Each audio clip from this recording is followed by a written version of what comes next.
শুভ শারদীয়া। আজ অষ্টমী। দুর্গাপূজা মানেই শুধুমাত্র ঠাকুর দেখা নয়, এ হলো আমাদের একসাথে থাকার অজস্র অজুহাত।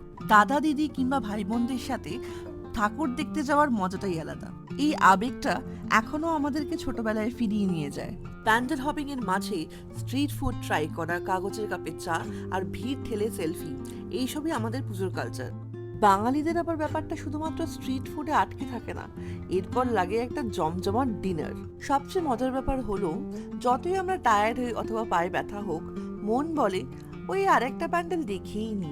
যত বেশি প্যান্ডেল তত বেশি ছবি তোলা। নিজের প্রিয়জনদের সাথে সময় কাটানোর জন্যই হয়তো আমরা 1 বছর ধরে মায়ের অপেক্ষা করি।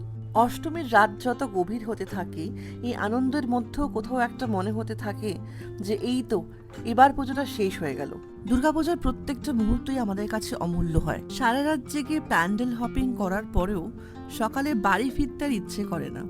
এটাই হচ্ছে পুজো। আর কলকাতা শহরে এত ভালো ভালো প্যান্ডেল যে মানুষ কোনটা দেখবে আর কোনটা ছাড়বে এই ভাবতে ভাবতেই সারা পুজো কেটে যায়। কিছু কিছু প্যান্ডেলে ঢোকার পর মনে হয় যে সত্যি এই ভাবনাটাও সম্ভব। হাসি আনন্দে প্রচুর মুহূর্ত কাটিয়ে এইভাবেই আমাদের অষ্টমীর রাত শেষ হলো। দেখা হবে পরের রিডে নবমীর রাতে। সবাই ভালো থেকো, সবাইকে ভালো রেখো।